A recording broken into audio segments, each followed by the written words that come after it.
Hello students, आज हम पढ़ेंगे भारतीय संस्कृति की विशेषताएं। भारतीय संस्कृति की विशेषताएं, ठीक है। पिछली क्लास में हमने डिस्कस किया था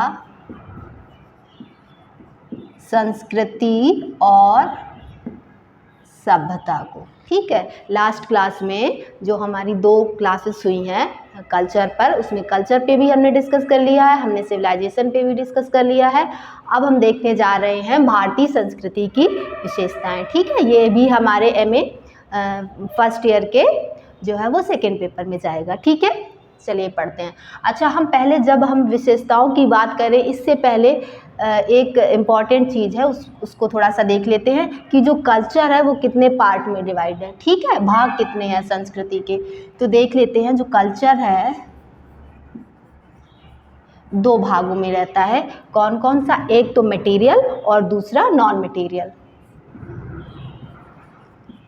मटेरियल और दूसरा नॉन मटेरियल, ठीक है। यानी कि भौतिक और दूसरा अभौतिक। भौतिक और अभौतिक, ठीक।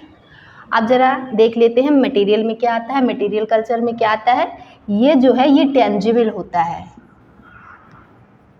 टेंजिबल यानी कि इसे छुआ जा सकता है, यानी कि मूर्त, इसे छू सकते हैं हम।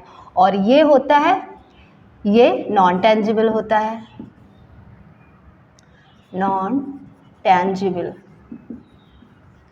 ठीक। इसका क्या मतलब है? इसका मतलब है इसे हम छू नहीं सकते हैं, राइट। अब जरा इनके उदाहरण देख लीजिए। पहले वाले के मटेरियल में, इसमें आपका जो क्लॉथिंग और ज्वेलरी, ठीक है, और आपके टेक्नोलॉजी लिखते चलते हैं, क्लॉथिंग, ठीक है। इसके अलावा आर्ट के जो वेरियस फॉर्म हैं वो सारे, इक्विपमेंट जो भी है, टूल्स, एग्रीकल्चर और ट्रेड और टेक्नोलॉजी। तो ये जो सारी चीज़ें हैं ये आपके आती हैं भौतिक संस्कृति में, ठीक है। और नॉन मटेरियल में क्या आएगा? इसमें आएंगे आपके कौन कौन से? लिटरेरी, फिलोसफिक और इंटेलेक्चुअल जो आपके ट्रेडिशंस हैं, मतलब कि जो भी साहित्यिक है ना, दार्शनिक और बौद्धिक परंपराएं आ जाएंगी। और जो भी आपके बिलीव्स और वैल्यूज़, जो भी आपके आदर्श और मूल्य हैं वो सब आ जाएंगे इसमें। ये सब अभौतिक संस्कृति के पार्ट हैं, ठीक है। तो ये जरा सा हमने देख लिया क्या कि संस्कृति कितने पार्ट में डिवाइड है, ठीक है। अगला अब हम बात करते हैं भारतीय संस्कृति की विशेषताओं पर। तो हम लिख लेते हैं विशेषताएं। नंबर 1, पहली तो है एंटीक्विटी। एंटीक्विटी यानी कि प्राचीनता। बेटा हम बहुत डिटेल में तो नहीं पढ़ेंगे क्योंकि हमारे पास एक टाइम की बाउंडेशन है, सो हम थोड़ा शॉर्ट में ही लेते हुए चलेंगे, ठीक है। तो प्राचीनता आप देखिएगा, हमारी भारतीय संस्कृति कितनी प्राचीन है। हमारी सिंधु घाटी सभ्यता जो है IBC कितनी पुरानी है? 3000 साल, 3500 साल के आसपास, ठीक है। इसके अलावा देखिए भीमबेटका के जो वॉल पेंटिंग मिली हुई है ना भीमबेटका के जो वॉल पेंटिंग हैं जो मिले हुए हैं वो पता है वो स्टोन एज में मिले हुए थे, पाषाण काल के, ठीक है। तो ये क्या बताता है? ये बताता है कि हमारी संस्कृति बहुत प्राचीन है ना। अगला देख लेते हैं। अगला है हमारा कॉन्टिन्यूटी यानी कि निरंतरता। हम देखेंगे इसमें कि जो हमारी संस्कृति है आज भी, देखिए हम जितने भी प्राकृतिक पेड़ पौधे पशु पक्षी जो है ना, उनकी पूजा करते चले यार, बरगद की पूजा, पीपल की पूजा, ये सब क्या है, ये सब नेचुरल चीज़ों की पूजा हम बहुत पहले से कर रहे हैं, संस्कृति की शुरुआत से ही, है ना, और आज भी करते चले आ रहे हैं। मतलब कि हमारी संस्कृति क्या है, कंटिन्यू चलती चली आ रही है। और अगर बाकी जो और भी संस्कृतियाँ रही हैं जो चल रही थी उनकी बात करें, जैसे मेसोपोटामिया की है, ठीक है, मेसोपोटामिया की संस्कृति, सीरिया, इजिप्ट, रोम, है ना, तो ये सारी संस्कृतियां हैं, ये सारी अपने मूल स्वरूप से विस्मृत हो चुकी हैं कहीं ना कहीं, लेकिन जो हमारी भारतीय संस्कृति है वो अभी भी अपने ओरिजिनल फॉर्म में जीवित है। तो इसे ये कहते हैं, इसको हम कहते हैं कॉन्टिन्यूटी, ठीक है, यानी कि निरंतर चलती चली आ रही है। अगला देख लीजिए, अगला है हमारा फ्लैक्सिबिलिटी एंड टॉलरेंस,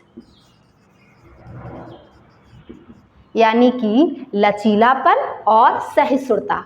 सहिष्णुता का मतलब होता है सहनशीलता। हमारे देश में क्या है बेटा, धर्म या संस्कृति के नाम पर कोई बंधन नहीं लगाए गए हैं, ठीक है। आप देखिएगा हिंदू धर्म का जो प्रतीक है या जो हिंदू धर्म है, तो कहते हैं ये क्या है, ये एक कुछ मूल्यों पर आधारित जीवन पद्धति है। जीवन पद्धति मानते हैं किसको, हिंदू धर्म को, है ना। तो अब जैसे कोई कहता, अगर कोई कह दे कि हाँ हिंदू है, तो हम दूसरा तुरंत समझ जाएगा, उसका अर्थ लगा लेगा भारत से। अगर हिंदू कहा तो उसका अर्थ लगा लिया जाएगा भारतीयता से, समझ रहे हैं, है ना। और किसी भी धर्म के प्रति जो है वो कोई बैर नहीं है, सहनशीलता है, हम सभी का सम्मान करते हैं, है ना, ठीक है। तो इसे कहते हैं फ्लेक्सिबिलिटी, मतलब कि लचीलापन है हमारे अंदर, हम रिजिड नहीं हैं, है ना, ठीक है। और टॉलरेंस यानी कि सहिष्णुता, ठीक। तो ये तो हमारे संविधान में लिखा हुआ है ना। अगला देखते हैं, अगला जो है वो आपका यूनिटी इन डाइवर्सिटी,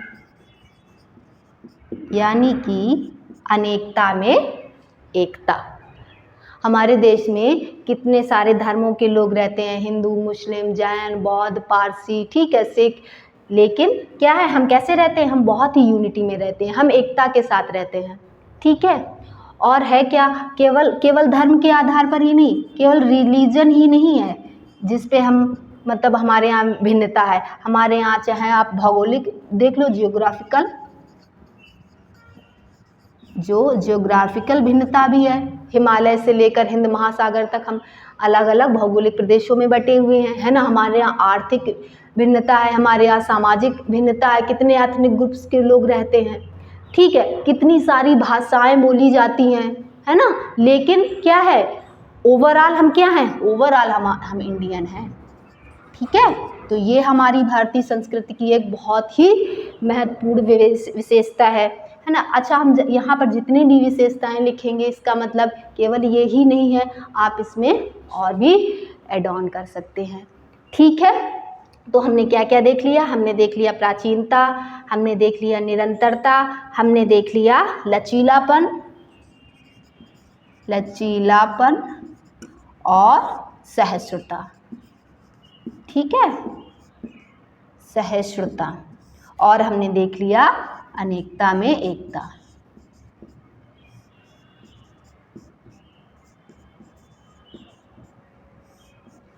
ठीक, लास्ट एक और देख लेते हैं बच्चों, उसे कहते हैं रिसेप्टिविटी, ठीक है। इसका मतलब होता है ग्रहणशीलता,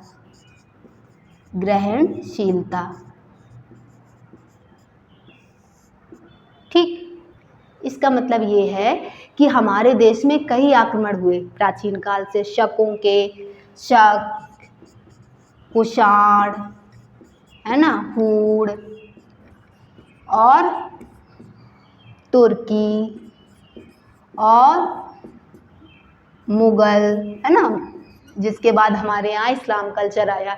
लेकिन है क्या, ये सारे आक्रमणों के बावजूद हमारे यहाँ बहुत सारे लोग आए, लेकिन इनके धर्मों की भी जो अलग अलग चीज़ें थी जो अच्छी थी उन्हें हमने बहुत ही कैसे बहुत ही आदरपूर्वक अपने आप में समाहित कर लिया। यानी कि जो अच्छी चीज़ें विभिन्न धर्मों की थी उसे हमने अपने आप में समाहित किया। ठीक है, तो इसे कहते हैं ग्रहणशीलता, मतलब जो भी अच्छी चीज़ें मिलती हैं हम ग्रहण कर लेते हैं। और आज तो ये इनका कल्चर, इस्लामिक कल्चर या जो भी कल्चर हमारे यहाँ आया, हमने उसको ऐसे ग्रहण कर लिया कि वो भारतीय संस्कृति में ऐसे मिल गए कि उनको अलग करना भी बड़ा मुश्किल हो गया है ना।